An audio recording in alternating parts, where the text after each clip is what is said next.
जी students, आज हमने करना है block diagram of computer system and this is the very important topic in computer fundamentals. So what is block diagram of computer system? Block diagram का मतलब है जिसमें आपको अपने कंप्यूटर सिस्टम की बेसिक फंक्शनिंग का पता चलेगा कि वो कैसे परफॉर्म करता है. ठीक है, क्या क्या उसकी यूनिट्स रहेंगी, क्या क्या कंपोनेंट्स रहेंगे जिनको यूज़ करके वो ऑपरेट करता है एंड अपने टास्क को परफॉर्म करता है. ठीक है. A typical computer system, irrespective of its size, class, or type, consists of hardware and software integrated and synchronized together to perform computational work or data processing. तो किसी भी कंप्यूटर सिस्टम की बात करें, ठीक है, चाहे उसका कोई भी साइज़ है, कोई भी क्लास है या टाइप है, जो हमने टाइप्स वगैरह पढ़ी हुई हैं, क्लासेस पढ़ी हुई हैं, क्लासिफिकेशंस पढ़ी हुई हैं कंप्यूटर सिस्टम की. तो कोई भी कंप्यूटर सिस्टम है उसके कुछ कंपोनेंट्स होते हैं जिन कंपोनेंट्स को यूज़ करके वो क्या करता है, अपने कंप्यूटेशनल टास्क को परफॉर्म करता है या डेटा प्रोसेसिंग परफॉर्म करता है. ठीक है, और वो कौन कौन से पार्ट्स होते हैं? हार्डवेयर होता है, सॉफ्टवेयर होता है, दूसरे इंटीग्रेटेड सॉफ्टवेयर्स होते हैं जिनको यूज़ करके उसने क्या करना होता है, अपना डेटा प्रोसेसिंग परफॉर्म करनी होती है. Computer anatomy is concerned with the way the various functional units operate and how they are connected together to form the computer system. तो कंप्यूटर एनाटॉमी के अंदर क्या होता है कि कैसे हमारा कंप्यूटर सिस्टम वेरियस कंपोनेंट्स को यूज़ करके अपना टास्क परफॉर्म करेगा, या कैसे वेरियस कंपोनेंट्स को इंटीग्रेट करके हम अपने कंप्यूटर सिस्टम को की फॉर्मेशन करते हैं. ठीक है, तो मैं रिपीट कर रही हूँ कि मैंने क्या बोला है आप लोगों को अभी, कि हमारा जो कंप्यूटर सिस्टम है उसका चाहे कोई भी साइज़ है, कोई भी क्लास है, कोई भी टाइप है, हर सिस्टम के अंदर, हर कंप्यूटर सिस्टम के अंदर हार्डवेयर पार्ट्स होते हैं, सॉफ्टवेयर पार्ट्स होते हैं, जिन हार्डवेयर एंड सॉफ्टवेयर को यूज़ करके हमारा कंप्यूटर सिस्टम क्या करता है, अपनी फंक्शनिंग को परफॉर्म करता है या डेटा प्रोसेसिंग परफॉर्म करता है. ठीक है, अब कंप्यूटर एनाटॉमी एक ऐसी टर्म है जिसके अंदर हम ये डिफ़ाइन करते हैं कि हमारे कंप्यूटर सिस्टम में किस तरह के पार्ट्स रहेंगे, किस तरह की सॉफ्टवेयर या किस तरह का हार्डवेयर रहेगा, और कैसे हमने उन सॉफ्टवेयर एंड हार्डवेयर को इंटीग्रेट करके अपने कंप्यूटर सिस्टम की फॉर्मेशन करनी होती है, उसको डिज़ाइन करना होता है. ठीक है, सो जो हमारे कंप्यूटर सिस्टम की बेसिक फंक्शनल यूनिट्स हैं वो हम पढ़ेंगे ब्लॉक डायग्राम के अंदर. So what are the functional units? The first one is input unit, second one is memory storage unit, and third one is CPU, and fourth one is output unit. Okay, and this is the block diagram of your computer system. देखो, सबसे पहले आती है हमारी input unit. Input unit क्या करती है, हमारे कंट्रोल यूनिट के साथ इंटरेक्ट करती है. कंट्रोल यूनिट का काम है उसने हर एक कंपोनेंट के साथ इंटरेक्ट करना होता है, क्योंकि कंट्रोल यूनिट का काम है उसने सारे के सारे सिस्टम को कंट्रोल करना होता है. इनपुट यूनिट का काम होता है उसने यूज़र से डेटा को एक्सेप्ट करना होता है और फर्दर प्रोसेसिंग के लिए कंप्यूटर सिस्टम को या हमारे माइक्रो प्रोसेसर को सेंड करना होता है. ठीक है जी, और हमारी प्राइमरी एंड सेकेंडरी मेमोरी आती है, वो भी हम पढ़ेंगे. And arithmetic logic unit, output unit, ये हम वन बाय वन सारी यूनिट्स को पढ़ेंगे. ठीक है, so this is the basic block diagram and this is the very important diagram which you are required to design whenever you will attempt this question. So first of all, input unit. As the computer processes the data according to the instructions given to it and produces the results, the input unit is used to feed the data as well as instructions to the computer. अब देखो, हमने कल पढ़ा था कि input होती है, processing होती है, आउटपुट होती है. ठीक है, तो ब्लॉक डायग्राम के अंदर सबसे पहले आती है हमारी input unit. Okay, input unit ने क्या करना होता है, जितना भी डेटा होता है, जितनी भी इंस्ट्रक्शंस होती हैं, वो हमारे कंप्यूटर सिस्टम को ट्रांसफ़र करनी होती है. ठीक है, जहाँ पे हम उसकी एक्चुअल प्रोसेसिंग परफॉर्म होनी होती है. तो एक मिनट,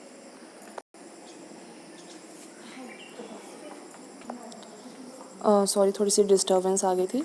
तो इनपुट यूनिट हम कर रहे थे, सो मैं फिर से रिपीट कर देती हूँ. Input unit, as the computer processes the data according to the instructions given to it, produces the results, the input unit is used to feed the data as well as the instructions to the computer.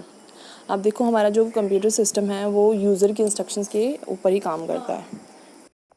जो instruction user हमारे computer system को provide करेगा, हमारा computer system उसी के according काम करता है. ठीक है, तो हमारी इनपुट यूनिट हम यूज़ करेंगे अपने कंप्यूटर सिस्टम के अंदर. इनपुट यूनिट का क्या काम है? इनपुट यूनिट ने यूज़र से डेटा एंड इंस्ट्रक्शंस को एक्सेप्ट करना होता है और हमारे कंप्यूटर सिस्टम को प्रोसेसिंग के लिए उसको ट्रांसफ़र करना होता है, ठीक है। सो इनपुट यूनिट अब डेटा किस फॉर्म में एक्सेप्ट करेगी या किस फॉर्म में फर्दर ट्रांसफ़र करेगी वो अब देखेंगे, ठीक है। तो आप लोगों ने कीबोर्ड सुना होगा, माउस सुना होगा, स्कैनर सुना होगा। तो इन इनपुट डिवाइसेस को यूज़ करके इनपुट यूनिट क्या करती है, डेटा को एक्सेप्ट करती है। ओके नेक्स्ट है मैं थोड़ा सा ब्रीफली बता देती हूँ कि हमारी इनपुट यूनिट कैसे अपने फंक्शंस को परफॉर्म करती है। The first one is it accepts और reads the list of data and instructions from the user. सबसे पहले ये क्या करती है इनपुट यूनिट, यूज़र से डेटा को एक्सेप्ट करती है, रीड करती है। ओके जो भी डेटा और इंस्ट्रक्शन हमारा यूज़र प्रोवाइड करना चाहता है उन इंस्ट्रक्शन एंड डेटा को यूज़र से एक्सेप्ट करती है, रीड करती है। सेकंड क्या है, it converts this data and instruction in computer acceptable form. उसके बाद इस डेटा एंड इंस्ट्रक्शन को कंप्यूटर एक्सेप्टेबल फॉर्म में कन्वर्ट करती है। कंप्यूटर एक्सेप्टेबल फॉर्म क्या होती है, 0 and 1, ठीक है। मैंने आप लोगों को पहले भी बताया था कि हमारा जो कंप्यूटर सिस्टम है that understands only binary language and binary language is in the form of 0 and 1। Okay so हमारा कंप्यूटर सिस्टम क्या अंडरस्टैंड करता है, ओनली 0 and 1। तो डेटा को एक्सेप्ट करने के बाद उसको किस में कन्वर्ट करना पड़ता है, कंप्यूटर अंडरस्टैंडेबल लैंग्वेज में, so that computer can execute it and provides the desired results. Third one is it supplies the converted data and instructions to the computer system for further processing। उसके बाद data को convert करने के बाद उसके बाद किसको सेंड किया जाता है, हमारे सेंट्रल प्रोसेसिंग यूनिट को सेंड किया जाता है फॉर फर्दर प्रोसेसिंग। मतलब जो भी उस डेटा के ऊपर इंस्ट्रक्शंस प्रोवाइड कर रही हुई हैं उन इंस्ट्रक्शंस के अकॉर्डिंग जो भी उस पर फंक्शनिंग परफॉर्म करनी है, लास्ट में उस फंक्शनिंग को परफॉर्म करने के लिए हमारे कंप्यूटर सिस्टम को ये डेटा एंड इंस्ट्रक्शन ट्रांसफ़र करी जाती हैं। ओके नेक्स्ट है हमारी memory unit. So the basic function of this unit is to store the data instructions and final results in the system so that it can deliver them on demand to the user or other computer units at a later time। तो memory unit का क्या काम है, उसने data को store करना है। किस तरह का डेटा एंड इंस्ट्रक्शन स्टोर करना है, तो अगर आप लोग यूज़र से डेटा एक्सेप्ट कर रहे हो, ठीक है, तो यूज़र से डेटा एक्सेप्ट करने के बाद उसको कहीं ना कहीं पे स्टोर करना पड़ेगा, ठीक है। तो स्टोरेज के लिए हम अपनी मेमोरी यूनिट को यूज़ कर सकते हैं। उसके बाद आपके पास जो फाइनल रिजल्ट्स आ रहे हैं उनको स्टोर करने के लिए भी आप अपनी मेमोरी यूनिट को यूज़ करोगे, so that we can make use of this data and instruction और final results at a later use. Okay that means कि प्रोसेसिंग के बाद जो रिज़ल्ट आएगा, लेट्स सपोज कि यूज़र चाहता है कि उसने डेटा को आज डिस्प्ले नहीं करना है या रिज़ल्ट को आज नहीं देखना, उसने कल देखना है। सो कल देखने के लिए डेटा को फिर से प्रोसेस करने के बजाय हम क्या करते हैं, उसको मेमोरी के अंदर स्टोर कर देते हैं। और जब आप लोगों ने डेटा को मेमोरी के अंदर स्टोर किया होगा तो आप उसको कभी भी एक्सेस कर सकते हो, ठीक है जी, मेमोरी में से। The data instructions are transfer to other computer units और devices from the main storage under the supervision of control unit. उसके बाद है कि अगर आप लोगों ने एक सिस्टम से दूसरे सिस्टम पे डेटा को ट्रांसफ़र करना है, ओके, तो उसके लिए भी हम क्या कर सकते हैं, अपनी मेमोरी यूनिट में से डेटा को ऑब्टेन करके and under the supervision of control unit. मतलब कंट्रोल यूनिट ने क्या करना, तो सारी कंट्रोलिंग करनी होती है कि किस तरह से डेटा आ रहा है, किस तरह से एक सिस्टम से दूसरे सिस्टम पे डेटा ट्रांसफ़र करना है। सो कंट्रोल यूनिट की सुपरविजन के अंडर हम एक सिस्टम से दूसरे सिस्टम पे भी डेटा ट्रांसफ़र कर सकते हैं। उसके बाद देखो, इस मेमोरी को हम क्या बोलेंगे, प्राइमरी मेमोरी। हमारी मेमोरी दो तरह की होती है, primary and secondary memory. So primary storage is what? Primary storage is a direct access storage device consisting of a number of storage locations। तो हमारी प्राइमरी मेमोरी को हम बोलते हैं direct access storage device. Direct access storage device का मतलब है कि जो हमारी सेंट्रल प्रोसेसिंग यूनिट है जिसने एक्चुअल प्रोसेसिंग परफॉर्म करनी है वो इस मेमोरी को डायरेक्टली एक्सेस कर सकती है, डायरेक्टली अप्रोच कर सकती है, ठीक है। डायरेक्टली अप्रोच करने का मतलब है डायरेक्टली इससे डेटा को ले सकती है और एग्जीक्यूशन परफॉर्म कर सकती है। और इस प्राइमरी स्टोरेज के अंदर नंबर ऑफ़ स्टोरेज लोकेशंस होती है, नंबर ऑफ़ ब्लॉक्स होते हैं जहाँ पे डेटा स्टोर होता है। और हर मेमोरी ब्लॉक को हम क्या करते हैं, एक यूनिक नंबर असाइन करते हैं। जैसे बच्चे आप लोग क्लास में हो, ठीक है, हर स्टूडेंट को एक अलग रोल नंबर दिया गया, सो दैट कि हम आप लोगों को यूनिकली आइडेंटिफाई कर सकें कि किस रोल नंबर पे कौन सा स्टूडेंट है। उसी तरह प्राइमरी मेमोरी के अंदर भी हमने क्या किया होता है, प्राइमरी मेमोरी को ब्लॉक्स में डिवाइड किया होता है और हर ब्लॉक को एक नंबर असाइन किया होता है, ठीक है, जिस नंबर से हम उस मेमोरी एड्रेस को आइडेंटिफाई करते हैं कि कहाँ कौन सी मेमोरी एड्रेस पे हमारा कौन सा डेटा स्टोर है, ठीक है जी। The system assigns a unique location to each data element. उसके बाद क्या है कि हर लोकेशन पे हमारा यूनिक डेटा स्टोर होता है। Once the data is assigned to the location, the system accesses it directly by means of the address of the particular storage locations. उसके बाद डेटा जब आप लोगों ने मेमोरी लोकेशंस पे स्टोर कर लिया, यूनिक मेमोरी लोकेशन पे स्टोर कर लिया है, तो आप उन मेमोरी लोकेशन से उस डेटा को एक्सेस करके डायरेक्टली क्या कर सकते हो, उसको एग्जीक्यूट कर सकते हो, ठीक है जी। फर्दर है प्राइमरी मेमोरी की भी फर्दर टाइप्स होती हैं, ठीक है, ये आप लोग नेक्स्ट चैप्टर्स में पढ़ोगे, बट ब्लॉक डायग्राम के अंदर आप लोगों ने ये टाइप्स ज़रूर लिखनी है, RAM, ROM, cache memory and virtual memory. These are the types of primary storage. Next है secondary storage. The data instructions in primary storage are temporary in nature and they are erased automatically as soon as the power is switched off. The secondary storage is used to store the data permanently. The user can access the data from secondary storage whenever required.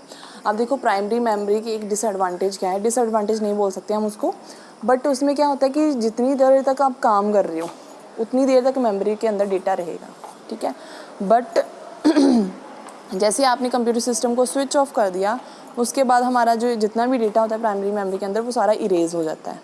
तो अगर आप लोग चाहते हो कि आपका data permanently store हो memory के अंदर, तो उसके लिए हमने सेकेंड मेमोरी यूज़ करनी, that is secondary storage devices, ठीक है। तो सेकेंडरी स्टोरेज डिवाइसेस का बस यही काम है कि उसके अंदर हम अपना डेटा को परमानेंटली स्टोर कर सकते हैं, ठीक है। इवन आप अपने कंप्यूटर सिस्टम को स्विच ऑफ भी कर देते हो, बट लेटर आप अपने डेटा को एक्सेस कर सकते हो अगर आप लोगों ने सेव किया होगा सेकेंडरी मेमोरी के अंदर। उसके बाद है सेकेंडरी मेमोरी की भी टाइप्स होती हैं, floppy disk, compact hard disk, magnetic tape. ये अलग से आपको एक चैप्टर है जिसमें हम ये सारी मेमोरीज पढ़ेंगे, ठीक है जी। तो फिलहाल आपने ब्लॉक डायग्राम के अंदर ये इनकी टाइप्स लिखनी है और सेकेंडरी स्टोरेज को एक्सप्लेन करना है। नेक्स्ट है सबसे important unit, that is central processing unit, ठीक है। सेंट्रल प्रोसेसिंग यूनिट का मतलब है जो सेंट्रली स्टोर्ड है, जिसने सेंट्रली डेटा को एक्सेस करना है और उस डेटा को प्रोसेस करना है, ठीक है। सेंट्रल प्रोसेसिंग यूनिट का मतलब है जिसने सारी प्रोसेसिंग परफॉर्म करनी है, और इसको भी हम फर्दर 2 पार्ट्स में डिवाइड करते हैं, control unit and arithmetic logic unit. CPU is considered as the brain of the computer, okay. जैसे हमारी ह्यूमन बॉडी के अंदर हमारा ब्रेन होता है जो हमारे पूरे सिस्टम को मैनेज करता है, पूरे सिस्टम को कंट्रोल करता है। अगर आप लोगों ने आर्म्स को मूव करना है तो आप लोगों को पता है कि आपका ब्रेन ही इंस्ट्रक्शन देगा, तभी आपकी आर्म्स मूव कर सकती है। सो ओवरऑल फंक्शनिंग हमारी ह्यूमन बॉडी की that is based on instruction of the brain.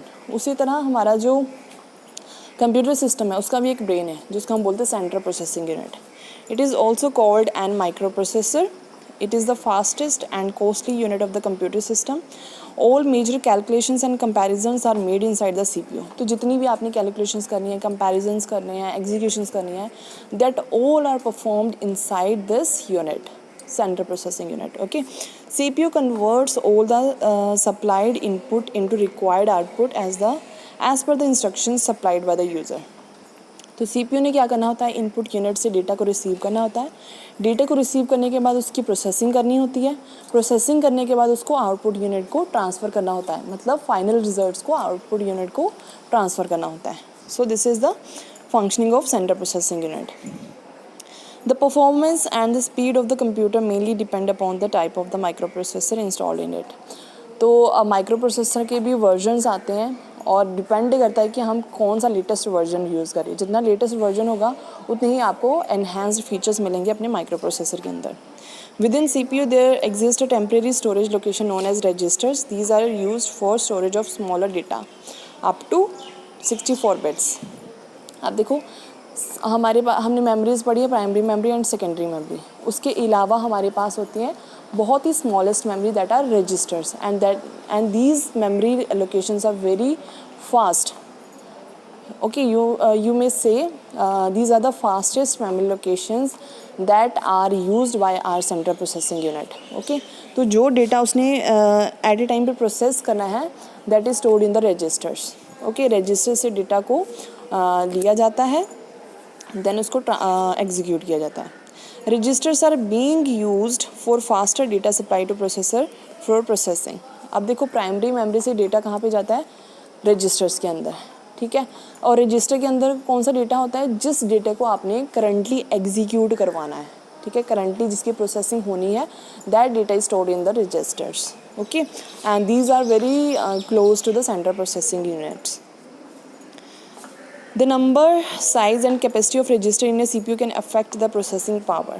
Okay, तो कितने नंबर ऑफ रजिस्टर यूज़ कर रहे हो, क्या साइज़ है उनका, that all affect on the speed of your central processing unit, ठीक है। तो सेंट्रल प्रोसेसिंग यूनिट की जो स्पीड है वो डिपेंड करती है इन रजिस्टर्स के ऊपर, रजिस्टर के साइज़, टाइप एंड इनके नंबर के बीच में, ठीक है। उसके बाद CPU can further be divided into 2 units, control unit and ALU। Okay, सबसे पहली यूनिट है कंट्रोल यूनिट। तो मैं आपको मोटा मोटा बता देती हूँ कि कंट्रोल यूनिट का क्या काम है, उसने पूरे सिस्टम को कंट्रोल करना होता है, ठीक है। एंड ALU को काम क्या होता है, उसने जितनी भी कैलकुलेशंस होती हैं, जितने भी कंपैरिजन्स होते हैं, वो परफॉर्म करने होते हैं, ठीक है। A control unit is a major component of the computer which helps in the functioning of the central processing unit and in turn runs the whole computer. तो सबसे मेजर कंपोनेंट है हमारे कंप्यूटर सिस्टम का, that is control unit, जिसने क्या करना होता है, हमारी सेंट्रल प्रोसेसिंग यूनिट की फंक्शनिंग में हेल्प करनी होती है, एंड कंप्यूटर पूरे के पूरे कंप्यूटर सिस्टम को भी उसने हेल्प करना होता है अपने फंक्शंस को परफॉर्म करने में। मतलब जितनी भी कंट्रोलिंग है, जितनी भी मैनेजमेंट है, वो हमारा कौन करेगा, कंट्रोल यूनिट करेगा। Control unit works as a supervisor or monitor in the system. It supervises or controls all the activities of various function units of the computer system. जैसे टीचर्स क्या करते हैं, CR अपॉइंट करते हैं class के अंदर, ठीक है, और CR क्या करते हैं, टीचर्स की हेल्प करते हैं क्लास को मैनेज करने में या क्लास की फंक्शनिंग को परफॉर्म करने में। उसी तरह हमारे कंप्यूटर सिस्टम का भी एक मॉनिटर है, दैट इज़ कंट्रोल यूनिट, जिसने सारे के सारे कंपोनेंट्स को, जितने भी कंप्यूटर सिस्टम के अंदर हम कंपोनेंट्स यूज़ करेंगे, उनके फंक्शनिंग को कंट्रोल करता है एंड सेंट्रल प्रोसेसिंग यूनिट को फंक्शनिंग परफॉर्म करने में हेल्प करता है। It fetches the required instructions from the main memory, interprets them and then sends them into the ALU for processing. तो हमारा कंट्रोल यूनिट क्या करता है, जो भी इंस्ट्रक्शंस हमें चाहिए होती हैं उनको मेन मेमोरी से फैच करता है, उनको इंटरप्रेट करता है, इंटरप्रेट करने का मतलब उनको अंडरस्टैंड करता है, और उसके बाद फर्दर किसको ट्रांसफ़र करता है, ALU अरिथमेटिक लॉजिक यूनिट को सेंड करता है प्रोसेसिंग के लिए, ठीक है। मतलब इसने फैच करना डेटा मेन मेमोरी से, उसके बाद उसको ट्रांसफ़र कर देना है ALU के पास कि वो फाइनल एग्जीक्यूशन कर सके। It controls the execution of instructions in a sequential order. उसके बाद किस तरह से एग्जीक्यूशन परफॉर्म होनी है उसका सीक्वेंस भी कौन डिसाइड करता है, हमारा कंट्रोल यूनिट। उसको भी कौन कंट्रोल करता है, हमारी control unit. It works as a central nervous system for the computer. It controls the flow of data to and from the main memory. तो मेन मेमोरी से कैसे डेटा लेना है, मेन मेमोरी से कैसे डेटा ट्रांसफ़र करना है ALU को, तो ये सारा कंट्रोल कौन करता है, हमारा central processing unit. It sends and receives control signals from various peripheral devices. Peripheral devices मतलब आपके इनपुट आउटपुट डिवाइसेस। तो इनपुट डिवाइसेस से कैसे कंट्रोल सिग्नल्स को रिसीव करना है, ठीक है। मतलब जैसे इनपुट डिवाइस की बात करें तो कीबोर्ड से जब कोई की प्रेस होगी तो की प्रेस करने पे कैसे मैंने सिग्नल्स को ट्रांसफ़र करना है अपनी सेंट्रल प्रोसेसिंग यूनिट के पास, that is the job of your control unit, ठीक है। मतलब सिग्नल्स को कैसे रिसीव करना है, सिग्नल के अकॉर्डिंग कैसे फंक्शनिंग परफॉर्म करनी है, कैसे फर्दर उनको सिग्नल्स को ट्रांसफ़र करना है, that is the job of your control unit, okay. It ensures the data reaches the correct place at the correct time. और ये भी इंश्योर करता है कि डेटा राइट टाइम पे जहाँ पे पहुँचना चाहिए वहाँ पे पहुँच रहा है कि नहीं पहुँच रहा है। सो मतलब ओवरऑल मैनेजमेंट, आप इसको बोल सकते हो manager of your computer system, जिसने सारा कुछ मैनेज करना है। नेक्स्ट है अरिथमेटिक लॉजिक यूनिट। तो जितनी भी कैलकुलेशंस हैं, जैसे कि अरिथमेटिक कैलकुलेशंस है, सब्ट्रैक्शन है, मल्टीप्लिकेशन है, डिवीजन है, या कोई कंपैरिजन करना है, तो ये सारे टास्क कौन करेगा, आपकी arithmetic logic unit, okay. Under the control of the control unit the data instruction stored in the primary storage are transfer to the ALU for processing. तो कंट्रोल यूनिट ने क्या करना होता है, डेटा को फेच करना होता है मेन मेमोरी से फेच करने के बाद उसको ALU को ट्रांसफ़र करना होता है। मतलब जो भी सिग्नल्स हैं उसको मेन मेमोरी से लेके उसने ALU के पास भेजना होता है for the final execution. In some computer processor, the ALU is divided into two distinct parts, the AU and LU। ठीक है, तो कुछ कंप्यूटर सिस्टम में क्या होता है कि ALU को भी दो पार्ट्स में डिवाइड किया जाता है। AU मतलब अरिथमेटिक यूनिट, जिसने एडिशन सब्ट्रैक्शन मल्टीप्लिकेशन ये सारे अरिथमेटिक फंक्शन परफॉर्म करने होते हैं। दूसरी यूनिट होती है लॉजिक यूनिट, जिसने सारे कंपैरिजन परफॉर्म करने होते हैं। ठीक है, कोई भी लॉजिकल फंक्शंस है वो लॉजिक यूनिट परफॉर्म करेगी। ALU has internally two temporary registers into which the incoming data from memory is loaded and then operated inside ALU। उसके बाद ALU के भी अंदर दो रजिस्टर्स होते हैं, ठीक है, जो क्या करते हैं मेमोरी से डेटा को लेके उसमें स्टोर करते हैं, और ALU ने क्या करना होता है, इन्हीं रजिस्टर्स को यूज़ करके अपनी फंक्शनिंग को परफॉर्म करना होता है, डेटा स्टोर करना होता है, डेटा रिसीव करना होता है। ठीक है, तो मेमोरी चाहिए होती है हमारे ALU यूनिट को भी, और उसके लिए हम क्या करते हैं, रजिस्टर्स प्रोवाइड करते हैं हमारी ALU यूनिट को। Last one is output unit. ठीक है, तो आउटपुट यूनिट का क्या काम है कि जितना भी काम सेंट्रल प्रोसेसिंग यूनिट के अंदर हुआ है, जो भी फाइनल रिजल्ट्स आएंगे उनको डिस्प्ले करना, ठीक है, या यूज़र को आउटपुट प्रोवाइड करना। And output can be provided through output devices like your monitor screen, your printers. So these are the output devices which are used by your output unit to display results to the user. So during data processing, computer processes the data according to the instructions applied to it and produce the result or output. तो हमारी जो central processing unit है वो क्या करती है, data and instructions के basis पे डेटा को एग्जीक्यूट करती है एंड फाइनल रिजल्ट प्रोवाइड करती है। And output unit is use to provide the results to the user. अभी मैंने आपको बताया कि आउटपुट यूनिट का क्या काम है, उससे यूज़र को डेटा ट्रांसफ़र करना होता है, यूज़र को डेटा डिस्प्ले करना होता है। The commonly used output devices are monitor and video, plotter, speakers. So these are the output devices which we will study in the further chapters, in the further upcoming chapters. Okay.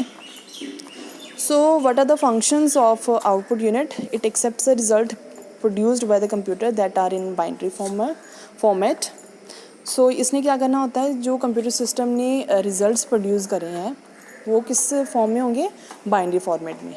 तो binary format को किस में convert करेगा, ये human acceptable form में, मतलब जिसको human understand कर सकता है। ठीक है, finally it supplies the converted results to the user. उसके बाद क्या करता है, ह्यूमन एक्सेप्टेबल लैंग्वेज में कन्वर्ट करने के बाद यूज़र को फाइनल रिजल्ट्स को ट्रांसफ़र किया जाता है। So this is all about block diagram of your computer system. तो मैंने नोट्स आपको सेंड कर दिया व्हाट्सएप ग्रुप में, तो आप लोगों ने देख लेने हैं। बाकी मैं लेक्चर्स का अपलोड कर दूँगी गूगल क्लासरूम के ऊपर। Thank you so much. और कोई भी डाउट्स होंगे तो आप लोगों ने मेरे से पूछ लेने हैं।